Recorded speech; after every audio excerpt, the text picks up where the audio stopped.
It's on here now. The goalkeeper's beaten, and South Africa have done Shagger Sport 2010.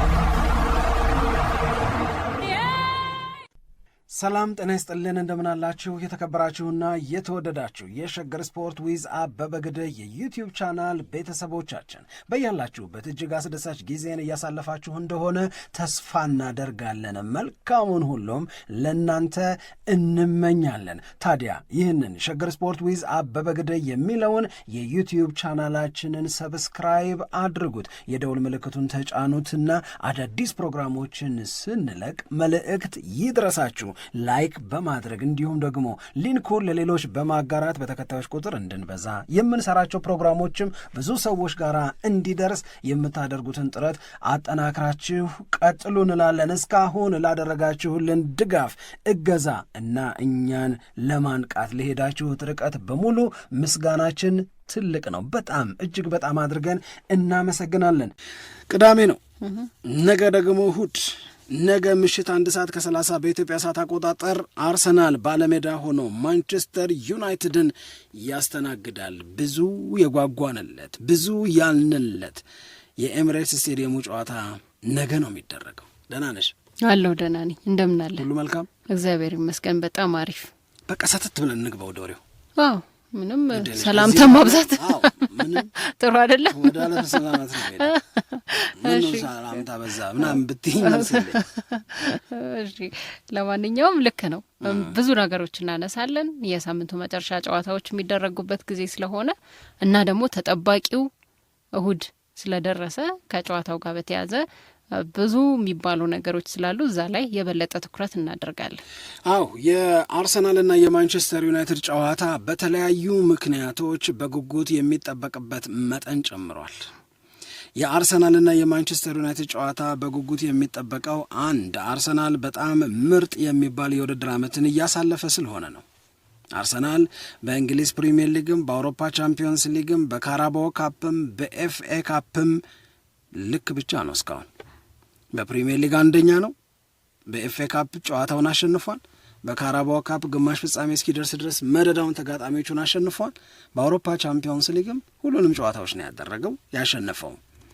ስለዚህ የአርሰናል ጥሩነት ከውድድር ዓመቱ መጀመር አስቀድሞ ተጥሎበት የነበረውን ዘንድሮማ ዋንጫ መብላት አለበት የሚል ግዴታ ወደ መወጣት ወደ መፈጸም በደንብ እየተንደረደረ ነው የሚመስለው። ይህንን መንደርደር ጥሩ ያደረጉ ሁለት ነገሮች ይታዩኛል እኔ። አንድ የራስ ጉብዝና እና ከሌሎቹ ክለቦች ይልቅ የተሻለ ወጥ አቋም ማሳየት የመጀመሪያው ነጥብ። ሁለተኛው አሳዳጆቹ በወትሮ እና በተለመደው ጉብዝናቸውና ጥንካሬያቸው ላይ ለመሆን ሲቸገሩ በተደጋጋሚ ማየታችን ነው። እንደ ራሱ እንደ አርሰናል ባይሆን ኖሮ አሁን በአርሰናልና በሲቲ በአርሰናልና በቪላ መካከል የሚኖረው የነጥብ ልዩነት 11 ተብሎ ሊጠራ ይችልም ነበረ። በተለይ ሊቨርፑልን እንደዚሁም ደግሞ ኖቲንግሃም ፎረስትን ማሸነፍ ባለመቻሉ ነው እንጂ።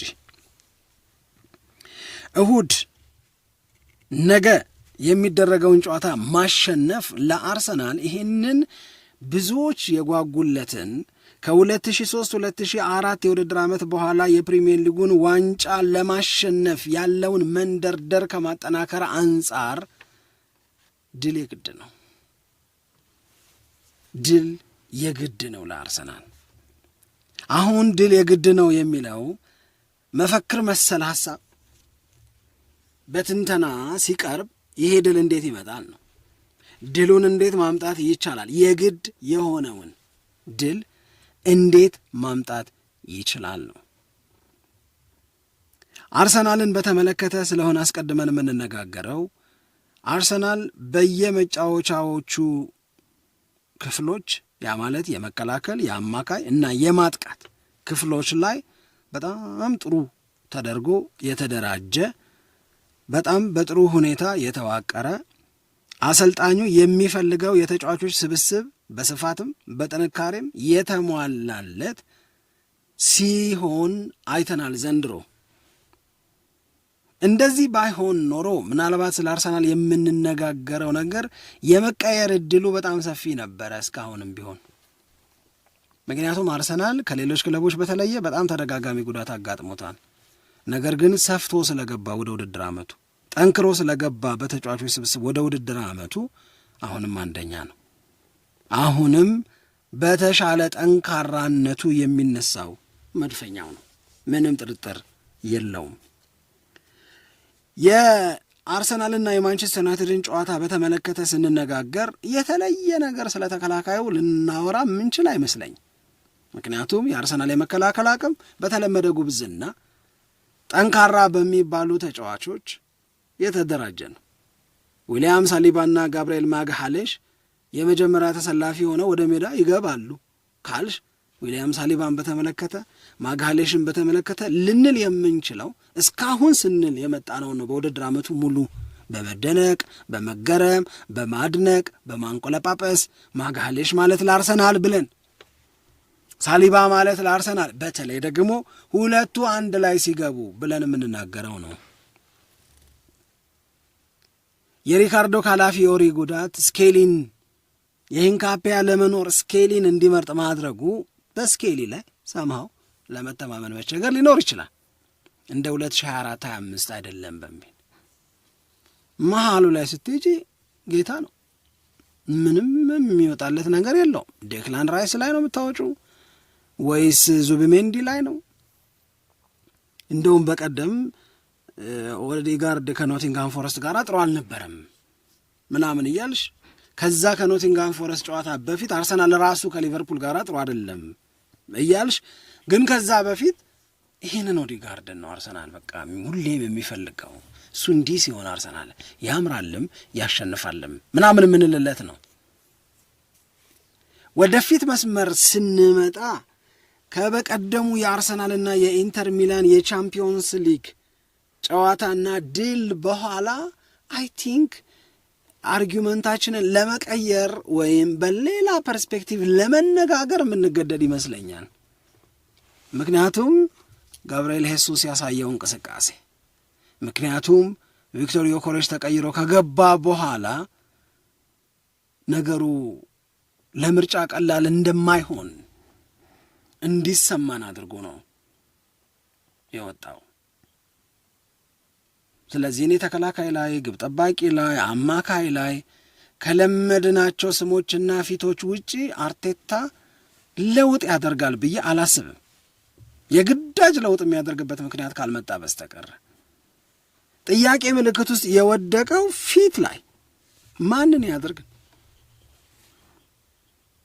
ዮኬሬሽን ያድርግ ወይንስ ጋብርኤል ሄሱስን? ለአርሰናል የሚሻለውን ብቻ አይደለም እንድንነጋገር የምፈልገው ሳምሪ፣ ለዩናይትድስ ማ ቢሆን ይሻለዋል? በዮኬሬሽ ቢመጣ ወይስ በጋብርኤል ሄሱስ?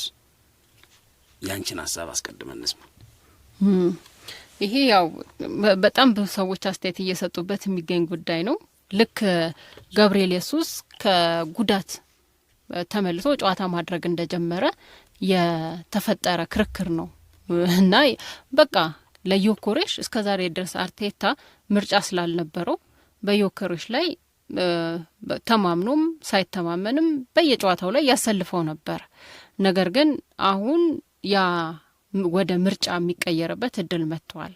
ስለዚህ ጋብርኤል ሄሱስ ላይ የበለጠ ማተኮር አለበት የሚል አስተያየት ይሰጥ ነበር። ደግሞ አንድ አሪፍ ነገር ብዬ የማስበው ጋብርኤል ሄሱስ የተሰጠውን እድል በሙሉ በደንብ ተጠቅሟል። ማለት ከጉዳት በኋላ ተቀይሮም ሲገባ የመጀመሪያ ተሰላፊነት እድልንም ሲያገኝ በጣም ጥሩ እንቅስቃሴ ነው ሲያደርግ የነበረው እና አሁን ዮኬሬሽ ላይ የሌለ ብለው ብዙ ሰዎች የሚናገሩት ጋብርኤል ሄሱስ ላይ ያለ ተብሎ ደግሞ የሚናገረው ነገር የአጥቂ ደመነፍስ የሚባለው ነገር አለው።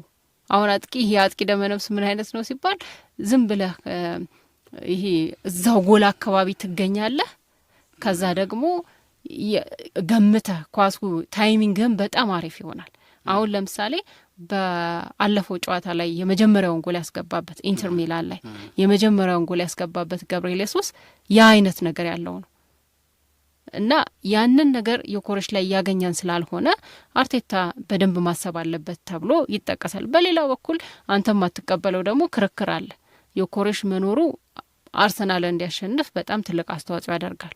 ጎል ያስቆጥር እንጂ ግን ደግሞ የአርሰናል ሌሎች ተጫዋቾች ነጻ እንዲሆኑ ያደርጋል።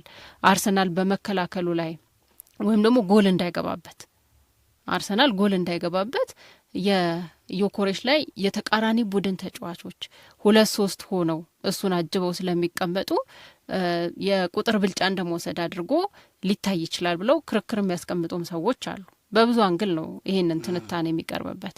ለማንኛውም ግን እኔም አሁን የሚታየኝ ነገር ደግሞ ገብርኤል ኢየሱስ የጨዋታ የመጀመር እድል ይገባዋል ብዬ እንዳስብ አድርጎኛል።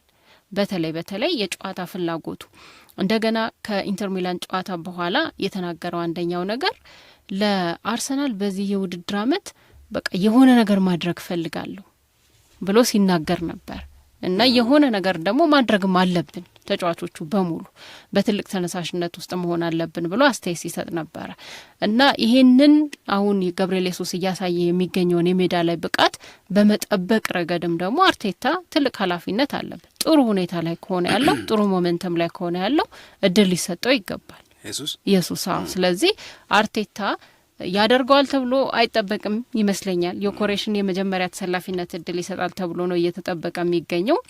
ግን ከተጠበቀው ውጪ ከሆነና አርቴታ በደንብ አጥቅቶ ገብርኤል ኢየሱስ ላይ ትልቅ መተማመን አድርጎ ይህንን እድል ከሰጠው ጨዋታው ላይ የሆነ ነገር የማድረግም እድል ይፈጥራል ብዬ እንዳስብ ያደርገኛል ገብርኤል ኢየሱስ። ለእኔ አሁን ቅድም ያልሽዋቸው ነገሮች መካከል አንደኛው እስከ ዛሬ ድረስ እንዳልሽው እኔ ነኝ ለቪክቶር ዮኬሬሽ የተሰጠው የበዛ እድል ለአርሰናል እናንተ በምትሉት መጠን ጠቅሞታል የሚለውን ለመቀበል የተቸገርኩት። አሁን ግን ስታቲስቲክሱም እኔን ነው የሚደግፈው። ቁልጭ አርጎ አስቀምጦታል። እኔም ቁልጭ አርጌ በደንብ እናገረዋለሁ የእውነት ለመናገር ከዛ ስታቲስቲክስ ወይም የቁጥር መረጃ ላይ ተነስተው ባለሙያዎቹ የሰሩትም ትንታኔ በዚህ ወቅት ለአርሰናል በጣም የተሻለው አይፊት መስመሩን በማንቀሳቀስ ውጤታማነትን በመጨመር እኔ ሞር ፍሉድ የሆነ አታኪንግ ስታይል አርሰናል እንዲኖረው የሚያደርገው ገብርኤል ኢየሱስ የመጀመሪያ ተሰላፊ ሲሆን ነው። እሱ ወደ ሜዳ የገባባቸው ጨዋታዎች ላይ የአርሰናል ፍሉዲቲ ይጨምራል በማጥቃት ዋይል በቪክቶር ዮኬሬሽ በተጀመሩ ጨዋታዎች ላይ ግን እንደዛ አይነቱ ነገር ይጓደላል ይላሉ። ይሄንን ለምን አሉ? በኋላ የምናነሳው የቁጥር መረጃ አለ። ስለዚህ ይሄንን በምናነሳበት ሰዓት ላይ አንዳንዶቹ ጨዋታዎች አሁን ቅድምም ከዚህ በፊትም በጣም በብዙ ሰዎች ተደጋግሞ ከሚነገሩት ነገሮች መካከል አንደኛው ገብርኤል ኢየሱስ ወደ ሜዳ በሚገባባቸው ወይም ገብቶ አገልግሎት በሰጠባቸው ጨዋታዎች ላይ በመስመር በኩል የሚጫወቱ ተጫዋቾች ጋር ያለው ጥምረት ከዋይድ ፕሌየሮቹ ጋር ያለው ጥምረት ቪክቶር ዮኬሬሽ የመጀመሪያ ተሰላፊ ሲሆን ወይም ሜዳ ላይ በሚኖርበት ጊዜ ከሚኖረው ጥምረት ይልቅ አርሰናል የበለጠ ተጠቃሚ የሚሆነው በኢየሱስ ነው ይላል። ኢየሱስ በቀይ መስመር በኩል ካሉ ተጫዋቾች፣ ኢየሱስ በግራ መስመር በኩል ለማጥቃት ከተመደቡ ተጫዋቾች ጋር የበለጠ ሞር ኮምቢኔሽን አለው ከቪክቶር ዮኬሬሽ ይልቅ። እዚህ ላይ የብዙ ሰዎች ወቀሳ ይመጣል። ምን ነው የሚመጣው ወቀሳ ያልሽኝ እንደሆነ የአርሰናል ተጫዋቾች ቪክቶር ዮኬሬሽን አልተረዱትም የሚልና ቪክቶር ዮኬሬሽም ራሱን አዳፕት ማድረግ አለበት፣ መላመድ መቻል አለበት። ሳካ ምንድነው ባህሪው? ወይ ትሮሳርድ ወይ ማርቲኔሊ ምንድነው ባህሪያቸው? ከእነሱ ጋር እንዴት የተሻለ ጥምረት፣ እንዴት የተሻለ መናበብ ይዘውኝ እንዲነሱ ይዣቸው እንዴት ልነሳ ነው። ሌላው ነገር እኮ በቃ ሌላ ነገር አይደለም። እነሱ እሱን ይዘውት መነሳት አለባቸው አርሰናል እንዲጠቀም፣ እሱም እነሱን ተረድቶ አብረው ተያይዘው ፐርፎርማንሳቸውን ወይም ኢፌክቲቭነሳቸውን ፒክ ማድረግ አለባቸው ነው። ምንም ጥያቄ የለውም። በዚህ ረገድ ግን መሬት ላይ ያለው ሀቅ ገብርኤል ኢየሱስ ሲሆን አርሰናል የተሻለ ይሆናል የሚል ነው። እንግዲህ በዘንድሮ የውድድር ዓመት ለገብርኤል ኢየሱስ እስካሁን ድረስ የመጀመሪያ ተሰላፊነት ዕድል የተሰጠው በ3 ጨዋታ ነው። የኢንተር ሚላኑን ጨዋታ ጀምሮ ማለት ነው። የኢንተር ሚላኑ ጨዋታ ላይ ከገብርኤል ኢየሱስ የታየው እንቅስቃሴ አሁን ነገ በማን ዩናይትድ እና በአርሰናል መካከል በሚደረገው ጨዋታ ለምን ይሄ ልጅ አይገባም፣ ለምን በሱ አይጀመርም ጨዋታው የሚል ጥያቄን እንድናነሳ ያስገደደ ነው። ያኔ ከማንቸስተር ሲቲ አርሰናልን እንደተቀላቀለ ሰሞን ሲያሳየው የነበረውን አይነት ጉብዝና አየንበታል 2022 ላይ እና ከዛ በፊት በሲቲ ማሊያ ሲያደርግ የነበረውን ከጉዳት ውጪ ሆኖ በጉብዝናው ወቅት ያደርጋቸው የነበሩትን ነገሮች በሙሉ አየንበት። ለምንድን ነው ለዚህ ልጅ ዕድል የማይሰጠው? ቅድም እንዳልኩሽ ነው፣ ጉዳት ትልቅ ሚና አለው በጋብርኤል ሄሱስ እና እሱን በተመለከተ በሚወሰኑ ውሳኔዎች ላይ። ነገር ግን ይሄ ልጅ አሁን በተደጋጋሚ በሚያሳያቸው ሃይሊ ፕሮሚሲንግ የሆኑ ከፍ ያለ ውጤት የሚያመጡ ነገሮች አርሰናል እየተጠቀመ አይደለም ወይ? ሞር ፍሩትፉል እየሆነ ፍሬያማ እየሆነ አይደለም ወይ የሚል ጥያቄን ያነሳሉ። ይሄንን ማንሳት አንድ ነገር ሆኖ ቪክቶር ዮኬሬሽ ላይ እንዳልፈርድ ደግሞ የሚያደርገኝ I have to be fair የሆነን ለመናገር ቪክቶር ዮኬሬሽ ላይ እንዳልፈርድ የሚያደርገኝ ጋብርኤል ሄሱስ በብዙዎቹ ከጉዳት ከተመለሰ በኋላ በተጫወተባቸው ጨዋታዎች የተጫወተው በምን አይነት አጋጣሚ ነው ስንል ቪክቶር ዮኬሬሽ ተቀይሮ እንዲወጣ ተደርጎ ነው እሱ የሚገባው።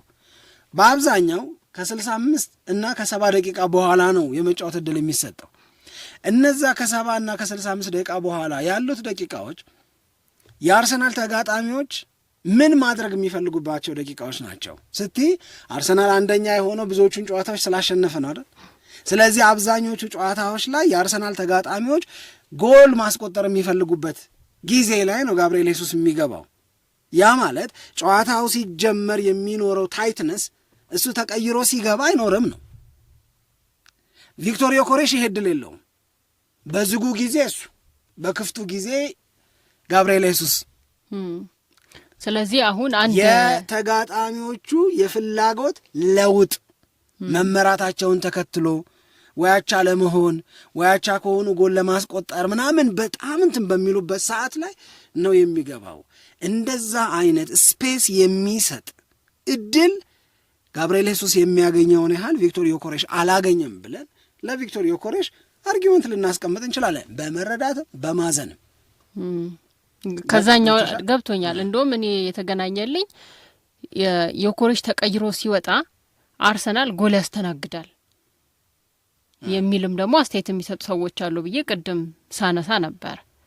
እሱስ እንዴት ነው? አሁን ተቀይሮ ሲወጣ በአብዛኛው የሌሎቹ ተጫዋቾች የማጥቃት ፍላጎታቸው የተቃራኒ ቡድን ተጫዋቾች የማጥቃት ፍላጎታቸው ከፍ ስለሚል የበለጠ የመከላከል መስመራቸውን ሊያጋልጣሉ። እሱ ሲወጣ ብለሽ ከተረዳሽው ያልኩትን አይደለም እያልሽ አይደለም፣ መረዳቴ ሳይሆን ይሄኛውስ እንዴት ይታያል ነው። አሁን አንተ ያልከው ለጋብርኤል ሄሱስ ያስቀመጥከው ነገር ገብቶኛል፣ ልክ ነው። እኔ አርሰናል የሚገባበት ጎል የሚገባው ቪክቶር ዮኬሬሽ ስለወጣና በሱ መውጣት ተጽዕኖ የሚመጣ ነው ብዬ አላምንም።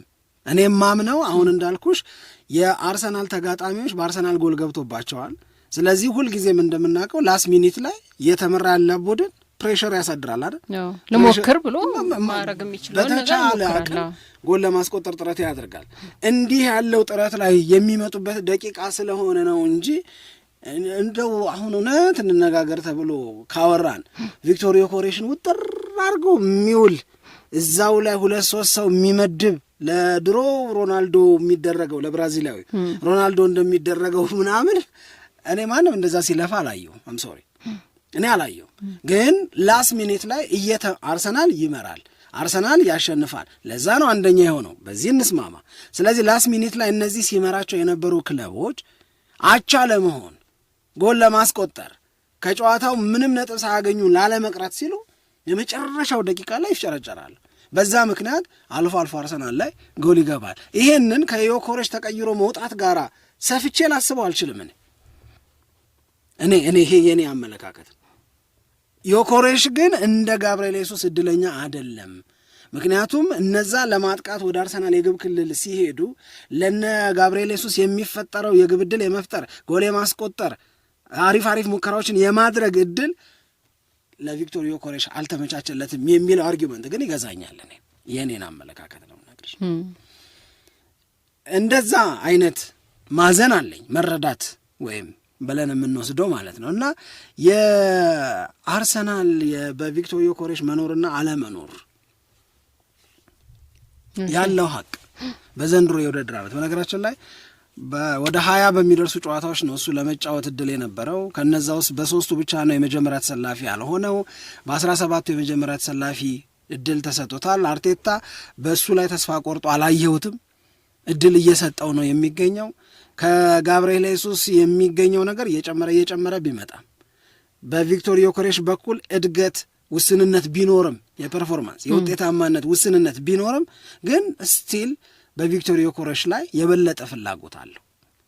ለእኔ አሁን በኢንተር ሚላኑ ጨዋታው ላይ የሆነው ነገር ከመሆኑ በፊት አርቴታ ለነገው ጨዋታ ዮኬሬሽን ነው የፈለገው። ለዛ ነው በጋብርኤል ሄሱስ የጀመረው ኢንተር ሚላኑን ጨዋታ አንተ ጀምር አንተ ረፍ እሁድ ስለምፈልግህ የማለት ያህል ነው የወሰድኩት። ከዛ በኋላ ግን ቪክቶር ዮኬሬሽ አርፎ ሄሱስ የመጀመሪያ ተሰላፊ ሆኖ ፐርፎርመንስ ያደረገን እንደኔ እንዳንቺ እንደ እግር ኳስ ባለሙያዎቹ እንደ ቀድሞ ተጫዋቾቹ አርቴታ ተመሳሳይ ጥያቄ ወደ መጠየቅ አይመጣም ማለት ግን አይደለም። ይህን ጨዋታ በዚህ ልጅ ሊጀምረው እንዴ ሊል ይችላል። ምን ስለሆነ ጋብርኤል ሄሱስ ኮንቪንስ የሚያደርግ እንዲህ ያለውን ዳይሌማ ወይም ውዝግብ አእምሮሽ ውስጥ ለመፍጠር የሚያስችል ፐርፎርማንስ ስለነበረው። ለማንኛውም አርሰናል ከቪክቶር ዮኬሬሽ ጋርና አርሰናል ያለ ቪክቶር ዮኬሬሽ በ2025/26 በአንድ ጨዋታ በአማካይ በሚከተሉት መስፈሪያዎች ምንድን ነው ስንል ከክፍት የጨዋታ እንቅስቃሴዎች በሚገኝ ጎል ቪክቶር ዮኬሬሽ ሲኖር አርሰናል 0.8 ጎል ነው የሚያገባው፣ አንድም አይሞላም ማለት ነው። ይሄ ቪክቶር ዮኬሬሽ ባለበት ወይም እሱን በተጠቀመበት ጨዋታ የአርሰናል ከክፍት የጨዋታ እንቅስቃሴ ጎል የማግኘት አቅም 0.8 ነው። ቪክቶር ዮኬሬሽ በሌለበት 2 ጎል ያገኛል። 0.8 ለ2 በጣም ሰፊ ልዩነት ነው። ቪክቶር ዮኬሬሽ አርሰናልን የተቀላቀለው ለማጥቃት ነው። the final jigsaw of the puzzle የእንቆቅልሹን የአርሰናልን ጥያቄ ለመመለስ የመጨረሻው የሚያስፈልገን ነገር አጥቂ ነው ተብሎ ይነገርለት የነበረው ጎል እንዲያገባ ነው። በዚህ ረገድ በሱ መኖርና በሱ አለመኖር ከክፍት የጨዋታ እንቅስቃሴ በሚገኝ ጎል እሱ በሌለባቸው ጨዋታዎች አርሰናል 2 ጎሎች ያገባል በአማካይ በአንድ ጨዋታ። ለዚህ በጣም ብዙ ፋክተሮች ሊኖሩ ይችላሉ፣ ግን እውነት ነው። እሱ በሌለበት ግን 0.8 ነው። የኦፕን ፕሌይ ኤክስጂ ከክፍት የጨዋታ እንቅስቃሴ አርሰናል የሚፈጥራቸው ለግብ የሚጠበቁ እድሎችን ስትወስጂ ዮኬሬሽ ሜዳ ላይ ሲኖር 0.6 ነው። እሱ በሌለበት ግን 0.8 ነው። አሁን እኔ አይደለሁም እኔ እንደዚህ ነበር የታየኝ።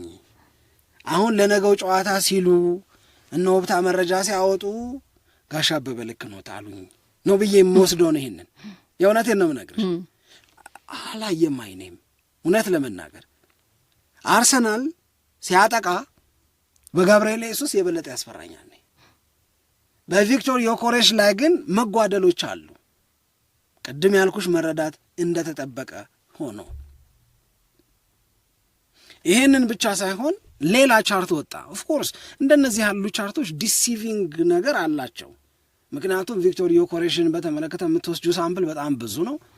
ጋብርኤል ሄሱስን በተመለከተ የምትወስጁ ሳምፕል አነስ ይላል። ጋብርኤል ሄሱስ ከ70 ደቂቃ በኋላ የሚገባባቸው አጋጣሚዎች ብዙ ነው። ፊዚካሊ መድከም አለ፣ የፍላጎት ለውጥ አለ፣ ተጋጣሚዎቹን ብለን ቅድም ያነሳናቸው ነገሮች ምናምን አሉ፣ ማአት ፋክተሮች አሉ። ግን ምንም ሌላ አማራጭ እስካሁን ድረስ ስላልተፈጠረ በእነዚሁ ነው የምንመዝነው ካልን በዘንድሮ የውድድር ዓመት በ90 ደቂቃ የእነዚህ ተጫዋቾችን አቅም ነው የምንለካው። አንድ ጎልን በተመለከተ 0.17 ጨዋታ ነው የተጫወተው። በደቂቃ 1283 ደቂቃ ነው የተጫወተው ቪክቶር ዮኬሬሽ። በእነዚህ ጨዋታዎች ላይ በአማካይ 0.3 ጎል ነው እያገባ ያለው፣ ትንሽ ነው። ጋብርኤል ሄሱስ 0.4 ነው። ማርቲን እንትናን እና ሜሪኖን ምናምን እንተዋቸው፣ ከአቨርትስንም እንተው፣ ይሄንን ያዥልኝ። ከዛ ውጪ አሲስትን በተመለከተ ቪክቶር ዮኬሬሽ 0 ነው። እሺ ጋብርኤል ሄሱስ 0.2 ነው። ተች ኳስ መንካት ብቻውን ነክቶ ምን አደረገውን ትተሽ ማለት ነው። ኳስ መንካት፣ በተጋጣሚ የግብ ክልል ውስጥ ኳስ መንካት፣ ፓስ፣ ዱዌሎችን ማሸነፍ፣ የአየር ላይ ኳሶችን ማሸነፍ፣ የግብ ሙከራ ማድረግ፣ ኤክስጂ የሚሞክራቸውን ሙከራዎች ወደ ጎልነት የመቀየር አቅም፣ በእነዚህ ሁሉ የጋብርኤል ሄሱስ ቁጥር በጣም ይበልጣል። እኔ አንድ ውሳኔ ስወስን እነዚህን ሁሉ ነገሮች ከግምት ውስጥ አስገብቼ ነው። ቅድም ያልኩሽ ፍሉዲቲ አይኔ የሚያየው የሚጨምር ነው። ቅድም ያልኩሽ ከነሳካ ከነትሮሳርድ ጋር ያለው መናበብ አይኔ ያልኩሽ ነው የምመሰክረው ለጋብርኤል ሄሱስ ነው። ቁጥሮቹም ጋብርኤል ሄሱስን ፒክ ማድረግን ይመርጣሉ። ይሄንን መወሰን ነገሩን ለማንቸስተር ዩናይትድ የበለጠ አደገኛ ያደርጋል ብዬ አምናለሁ። ለማንቸስተር ዩናይትድ የሚሻለው ግን አርቴታ ከጋብርኤል ሄሱስ ይልቅ ቪክቶር ዮኬሬሽን ቢያስገባ ነው። ከባድ አይደለም ቪክቶር ዮኬሬሽን ሃንድል ማድረግ ለኔ ያረዳድ። አይ ልክ ነው የታየው ነገር እሱ ነው። አሁን ከተባባልነው ነገር ውስጥ በጣም ሁላችንንም የሚገዛኝ የሚመስለኝ እነዚህ ስታቲስቲክሶቹ ቁጥሮቹ ምናምን እንዳሉ ሆነው ግን ደግሞ የአይን ምስክርነት አለ። አይናችን ዝም ብሎ የሚረዳው ሲያይ ጨዋታውን ስንመለከት ምናልባት ቁጥሮች ሌላ ነገር ሊናገሩ ይችላሉ፣ ግን እኛ ስናይ የሆነ በቃ የሚገዛን ነገር አለ መቼም ጨዋታ ላይ። ስለዚህ በዛ ባየነው ጨዋታ ላይ የጋብርኤል ሄሱስ እንቅስቃሴ አስፈሪነትና የዮኬሬሽ እንቅስቃሴ አስፈሪነት በጣም ልዩነት አለው፣ እኔም ስመለከተው ማለት ነው። ዮኬሬሽ ላይ በዋናነት እኔ ብዙ ጊዜ የማስተውላቸው ሁለት ነገሮች አሉ። አንደኛው ታይሚንግ የሚባለው ነገር ነው። ብዙ ጊዜ አይተው ከሆነ የቆመ ኳስም ቢሆን ወይም የክፍት የጨዋታ እንቅስቃሴም ቢሆን የተሻገረለት ኳስ ላይ ለትንሽ ምናምን የምትለው ነው። ይሄ በቃ በጣም አሪፍ ታይሚንግ ምናምን ተብሎ የሚነገረው ነገር ላይ ብዙ ጊዜ ሚስ ያደርግ ነው የምንመለከተው። በቃ ኳሱ ጋር መድረስ ባለበት ሰዓት ላይ አይደርስም። አንድ ይሄ በራሴ የታዘብኩት ነገር ነው። ራሱን ፍሪ ከማድረግ አንጻር እንደውም ሁለተኛ ለለ የነበረው ነገር ደግሞ እሱ ነው። ራሱን ነጻ ማድረግ ግዴታ ነው። አሁን ከሚነገረው ነገር መካከል ቀደም የሚያነሳ ነው የተቃራኒ ቡድን ተጫዋቾች 2 ሰው 3 ሰው ለሱ ይመድባሉ ምናምን ይባላል። ግን መመደባቸው ብቻ አይደለም፣ ሁሉም ቡድን አጥቂ እኮ አለው። እነዛ አጥቂዎች በሌላ በተቃራኒ ቡድን ይያዛሉ። ጎል እንዲቆጠርበት ስለማትፈልግ የእነሱን እንቅስቃሴ መግታት ግዴታ ነው፣ አንድ የጨዋታው አካል ነው። ግን ያንን ጥሰው ደግሞ ይወጣሉ። ያንን ጥሰው ወጥተው ነው ጎል የሚያስቆጥሩት። ማርክ ስለማይደረጉ አይደል ይደረጋሉ። እዛ ላይ ደግሞ ቪክቶር ዮኬሬሽ የተቃራኒ ቡድን ተጫዋቾች ሊከቡት ይችላሉ። ግን ደግሞ ያንን ደግሞ እሱ ጥሶ መውጣት ወይንም ራሱን ነጻ ማድረግ አለበት፣ የማይገመት ቦታ ላይ ማግኘት አለበት። አንዳንድ ጊዜ ኳሶች በጥሩ ሁኔታ ከደረሱትም በኋላ በቃ የሚያደርገው ነገር ግራ ሲገባው ወይም የተጠቀመበት መንገድ የአርሰናል ደጋፊዎችን ሲያናድድ ምናምን የተመለከትንበትም እድል አለ። ስለዚህ የቪክቶር ዮኬሬሽ አቅም ችሎታ ማንጠራጠረው ነው። ብዙ የሚባለው ስማማ ነው አይደለም።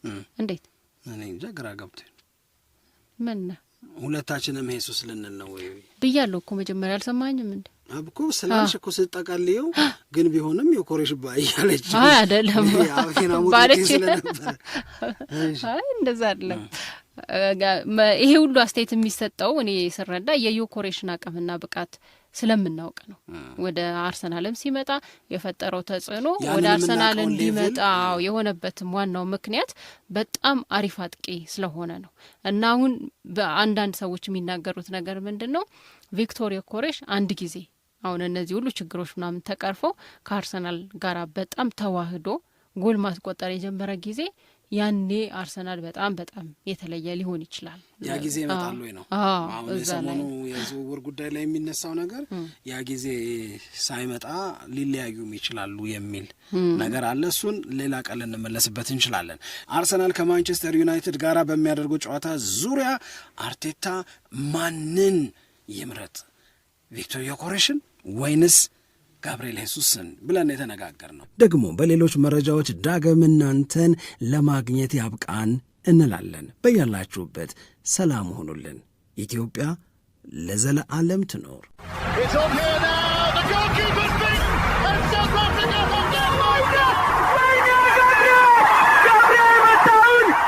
ሸገር ስፖርት